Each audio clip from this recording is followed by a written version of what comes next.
To start with the second subtopic under differential costing, that is acceptance of a special order at a price lower than the normal selling price, means we'll be having a special order, we need to account whether to take that special order or not. Question number 34.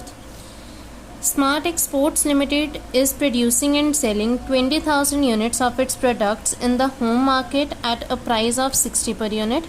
The per unit cost is as follows: direct material 10 per unit, direct labor 7 per unit, fixed expenses that has been bifurcated into fixed and variable cost, that is 12 per unit for fixed and 4 per unit of variable.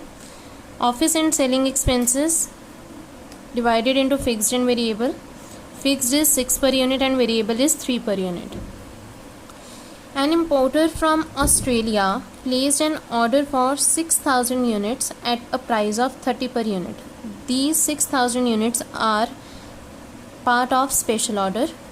Execution of Australian order will result in additional cost of rupees 10,000 over and above the variable cost. Means if we will be making out this order, we need to account for additional 10,000 variable cost. Prepare a statement of showing the incremental revenues and differential cost at two levels of production, that is 20,000 and 26,000 units. 20,000 is the original capacity and 26 is 20,000 plus 6,000, that special order. Should the Australian order be accepted or not? So to start with the question number 34. Firstly, we will be calculating variable cost per unit, that is direct material plus direct labor plus factory expenses plus office and selling expenses.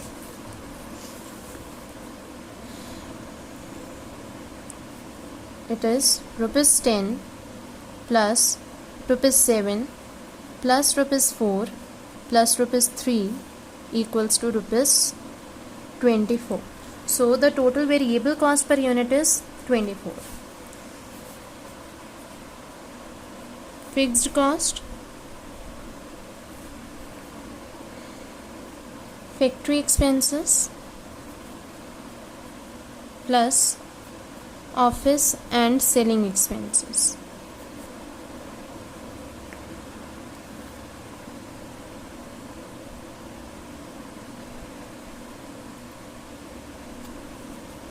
We will be calculating total fixed cost, because as we know fixed cost is the one that remains same, that doesn't change with the number of units. So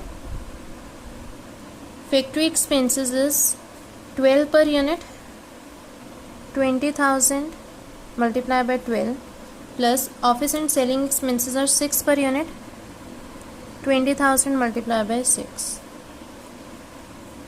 As it is given in the question that if we will be accepting the Australian order, there will be additional variable cost. No additional fixed cost is given. So the fixed cost is to be calculated taking 20,000 units only. So the total fixed cost comes to be 3,60,000. Now we will be making out the statement showing incremental revenues and differential cost.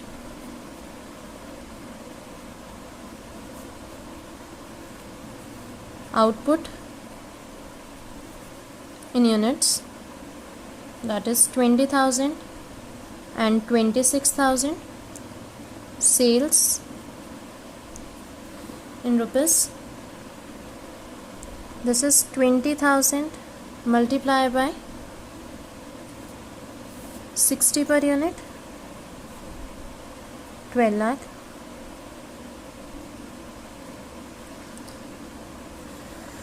And for 26,000 it's going to be 20,000 units at 60 per unit plus 6,000 units at 30 per unit, as it is given that these 6,000 units will be sold at a price of 30 per unit. So it comes to be 13,80,000. Variable cost, 20,000 multiplied by 24 per unit comes to be 4,80,000, and here 26,000 multiplied by 24 per unit plus 10,000 additional variable cost. This additional variable cost, so it comes to be 6,34,000. Next is fixed cost, that is going to be same, 3,60,000.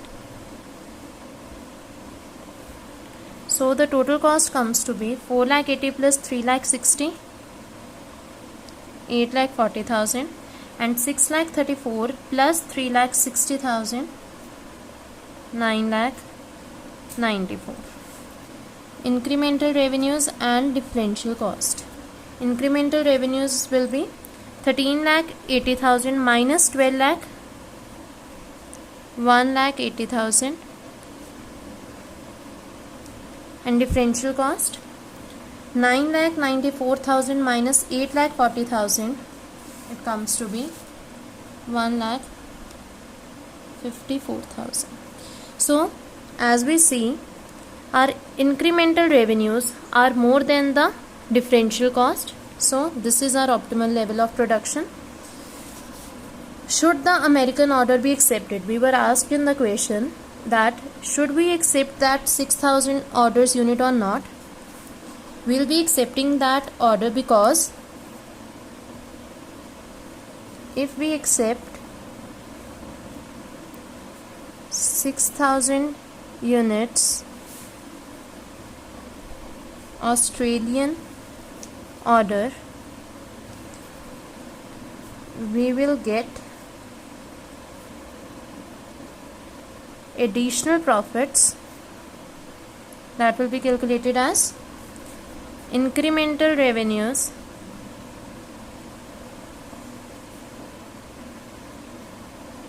minus differential cost.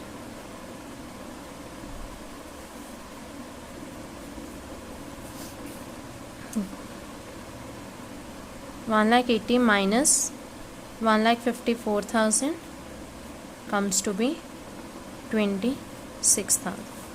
So we should accept the Australian order.